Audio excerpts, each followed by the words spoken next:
Hello, people! Voltamos com a nossa segunda parte sobre o passado, tá bom? Dessa vez agora nós vamos focar aqui nos irregular verbs, tá bom?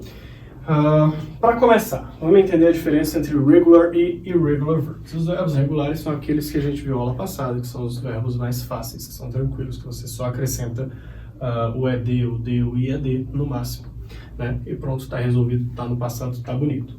No caso dos irregular verbs, você vai ter um pouquinho mais de trabalho, tá bom? Os irregular verbs, eles são os verbos que vão ter uma mudança muito maior e sem padrão nenhum, tá bom? Então você não vai, por exemplo, toda palavra que terminar em O, você modifica de tal forma. Não existe isso, tá bom? Você vai fazer o quê? Lá eu sei que vocês não receberam os livros ainda, mas vai ter uma listinha, você pode procurar na internet também, acha fácil isso aí, tá bom? Só você digitar irregular verbs, tá bom? Que já vai aparecer várias listas aí, você pode pegar uma mais curtinha e começar com ela memorizando aí tranquilo, tá bom? Ou pode pegar uma maior logo e se lascar aí, ótimo. Mas, de toda forma, você vai precisar de uma listinha de verbos irregulares, tá bom? Você vai precisar memorizar esses verbos, não tem escapatória, galera, não tem o que fazer. Você tem que pegar a lista e memorizar, tá bom? A gente não vai conseguir ver todos os verbos para você memorizar só durante as nossas aulas. Então você vai precisar pegar essa lista e memorizar, tá bom? Então pega a listinha de irregular verbs e você vai ter... Geralmente você vai ter de 3 a 4 colunas, tá bom? A primeira é dos infinitive verbs, que são os verbos no infinitivo. Então, por exemplo, aqui, ó, esses verbos que eu já separei aqui, eles estão no infinitivo. É a forma normal do verbo, tá bom? É a forma que você vai ver o verbo sem mudança, sem alteração nenhuma, tá bom? Logo depois você já vai ter o quê? O simple past na sua listinha, muito provavelmente. E a terceira coluna vai ser o past participle, que é o passado particípio, que a gente não vai ver agora, mas vai ver depois e vai precisar também. No momento, foque no simple past. Então, o que acontece? Como essa mudança se dá aqui? Como eu falei para vocês, ela não tem padrão nenhum, tá bom? Não vai seguir nenhuma regra que você possa decorar e só aplicar. Você tem que memorizar. Então, por exemplo, o verbo go, ele vai virar went no passado. Nada a ver, né? Tem nada a ver o go com went, mas ele vai virar isso e você precisa saber, tá bom? Até porque, se cair, por exemplo, um texto no passado, no past, no vestibular, no Enem, qualquer coisa que você for fazer, ele vai vir went. E você tem que relacionar esse went com o go. Você tem que saber que o went é o go no passado. Ele não vai vir lá te falando, went que é go no passado. Não, isso não existe, tá bom? Você precisa saber, você precisa relacionar na hora que você lê o texto que o went é o passado de go. Make. Qual o passado de make? Made. Do jeito que vocês veem na camiseta aí, nos bonés, escrito Made in China, né? Que é feito na China. Do. Qual o passado de do? A gente já viu isso aula passada, que é o quê? É o nosso verbo auxiliar. Então, se o nosso verbo auxiliar era do no simple present, no simple past a gente coloca esse mesmo do no passado. E o passado de do é qual? O did. Então, tá aí o motivo da gente usar o did como verbo auxiliar, tá bom? Porque ele, como verbo principal, ele é um verbo irregular, tá bom? Lembrando que o verbo do, como verbo principal, ele é o verbo fazer. Então, did é fez. Write vai virar wrote. Read vai virar read, tá bom? Ele continua da mesma forma na escrita, mas a pronúncia vai mudar. E o contexto, obviamente, porque se ele aparecer com o contexto do passado, ele vai estar no passado, tá bom? Então, para você saber diferenciar o read do read na forma escrita, sem você saber como ele está sendo pronunciado, só pelo contexto. Só você lendo o resto da frase, lendo o resto do texto. Belezinha, galera? Take vai vir como took. Eat. Ate. E drink drank. Como vocês viram, alguns você vai ter uma mudança menos drástica, né? Por exemplo, drink, você vai só alterar a vogal. De drink vai para drank. O it, ele só se reorganiza, né? Você tem as mesmas letras, mas de uma outra forma. O read, ele continua exatamente da mesma forma, mas ele é lido, ele é dito de uma forma diferente. O write também só muda uma vogal. Alguns vão mudar totalmente, como é o caso do go, que vira went. O make só muda uma consoante, ao contrário que do drink muda uma vogal. E por aí vai. Então não tem uma regra específica, você tem que memorizar. Beleza? A boa notícia é que também não tem questão de terceira pessoa, diferenciação de terceira pessoa, tá bom? Então você não precisa usar uma regra para uma pessoa e uma regra para outra. As regras diferentes vão ser o quê? De regular para irregular verbs. Você tem que saber quais são os verbos que são regulares e quais são os irregulares. Tudo bem? Quando você pegar a lista, se você pegar uma lista boa, completa, você vai ter a maioria dos verbos irregulares, tá bom? Então quando você ficar na dúvida se um verbo é regular ou não, você procura nessa lista. Se ele não estiver nessa lista, é porque ele é regular e você só acrescenta o ED, tá bom? Então eu aconselho vocês a pegarem uma lista completa, mais bonitinha, mais legal aí para estudarem, tá bom? A lista do livro é muito boa, ela é bem completa, dá para estudar por ela. Então vamos lá. Vamos formar a nossa primeira frase aqui, para ver isso ali na prática. Então nós podemos usar qualquer pessoa, tá bom? Você pode usar, por exemplo, it, que a gente ainda não usou em nenhuma frase.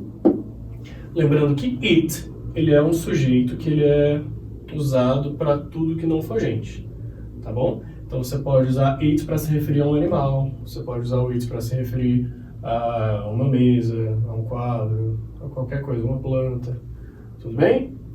Então o it, quando você usar o it, ele é destinado a tudo que não for gente, beleza? Então it, e aí logo depois vai vir o verbo já no passado, sendo irregular, né? Então vamos usar qualquer um desses verbos aqui. Vamos usar o went. Não, vamos usar o ate. Passado de it. Depois eu uso o went. Vou fazer 2 exemplos aí para vocês dessa matéria, tá bom? Então, it ate. Então a gente está se referindo a algo que comeu, tá bom? Então esse it aqui a gente já consegue deduzir que ele está se referindo a um animal, né? Pode ser um cachorro, pode ser um gato, pode ser um passarinho, qualquer coisa. It ate. E aí a gente precisa de um complemento. All the food. Então ele ou ela, vamos fingir que a gente está se referindo a um cachorro, tá bom? Comeu toda a comida. Legal, meu povo? De boa. Quando eu for passar essa frase aqui,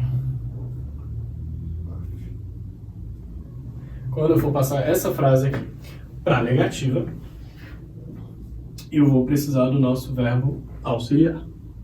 Qual é o nosso verbo auxiliar? Did. Então eu vou repetir.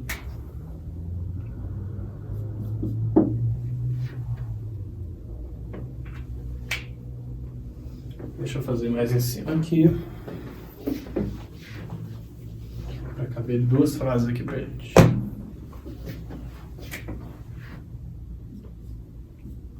Então eu vou repetir o sujeito, it. E aí, logo depois eu já tenho que inserir o meu verbo auxiliar, que é o did. Como eu estou fazendo uma frase na negativa, esse did já vai vir na negativa. Então, did vai virar didn't, que é did not. Mais uma vez, posso usar separado, sem problema. Então, it didn't. E aí, como a gente viu lá nos verbos regulares, quando eu tenho o did, esse verbo aqui, ele não precisa mais descer para cá no passado. Por quê? Porque o verbo auxiliar já está no passado.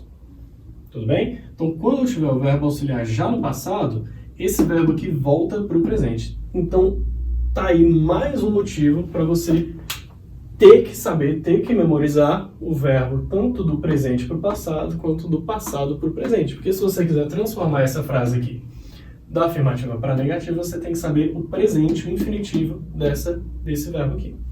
Então, it didn't, it,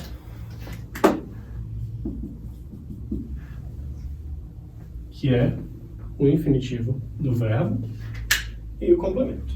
Então, beleza. Repetiu o resto. Tranquilão. Vamos para nossa interrogativa. Na interrogativa, galera, como a gente já vem falando em todas as aulas, o que você tem que fazer aqui para começar uma frase na interrogativa? Você vai começar a frase já com o verbo auxiliar do tempo, que é, no caso aqui, o did. Logo depois você usa o sujeito e em seguida vem o verbo principal. Mais uma vez, o verbo principal não precisa estar mais no passado. Por quê? Porque o verbo auxiliar já está fazendo isso. Eu não preciso de dois verbos na mesma frase estando no passado. Só o verbo auxiliar já é suficiente. Professor, eu posso então colocar o verbo ate e aí eu coloco esse aqui no presente e aí fica do it, ate. Não, não posso. Tá bom? Não posso fazer isso. Eu sempre tenho que modificar o verbo auxiliar. É só o verbo auxiliar. Não é uma questão de escolha qual que você vai modificar, não. O verbo auxiliar e pronto. O verbo principal volta para o infinitivo. Então, did it. It, complemento, all the food.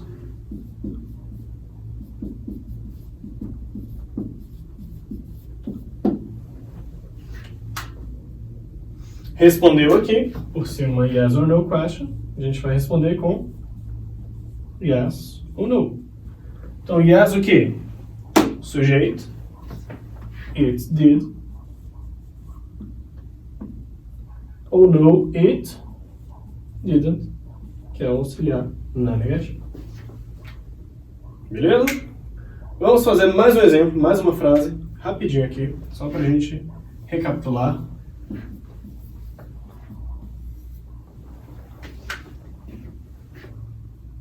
Vamos usar outro sujeito. Vamos usar agora they. E vamos usar agora o verbo went, que eu ia usar ali em cima e acabei mudando. They went. Então, eles foram. E aí pode ser para qualquer lugar que você quiser colocar aqui ou qualquer outra coisa. Que faça sentido, claro, e que tenha a ver com o tempo. Então, they went to the party.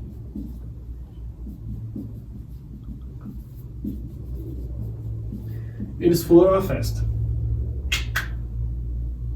Para eu colocar essa frase aqui na negativa, eu vou repetir o sujeito e vou usar o meu auxiliar na negativa. Então, they didn't. Que verbo é esse aqui no infinitivo? É o verbo go. Então, ele vai vir aqui como go, já no infinitivo. Eu tiro ele do passado. Por que eu tiro ele do passado? Porque o meu verbo auxiliar já está no passado. Então, they didn't go to the party. Repito o resto.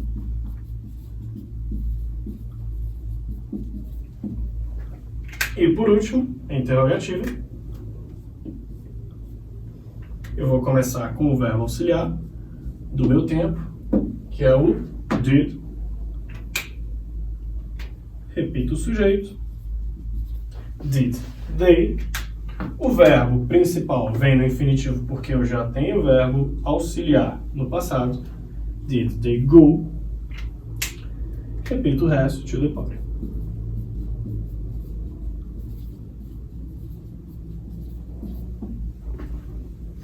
Respondeu rapidinho aqui. Yes ou no. Yes, they did.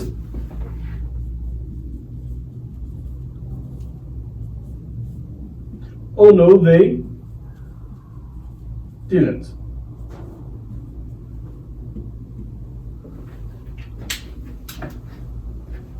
Tudo certo aqui, meus queridos? Então vocês têm que saber a diferença entre os verbos regulares e os irregulares, tá bom? Primeiramente você tem que memorizar os verbos irregulares. Pega a listinha, começa a memorizar hoje. Quando você conseguir memorizar, você vai conseguir fazer todas essas alterações aqui sem problema nenhum, beleza? Mas primeiro você tem que saber se o verbo que você está tratando aqui ele é regular ou irregular, beleza? Essa é a importância de você pegar a listinha e memorizar todos os verbos irregulares que você conseguir, beleza? Se não achou na lista de verbos irregulares é porque ele é regular, então você usa o que a gente fez na aula passada, belezinha? Por hoje é só, vejo vocês na próxima.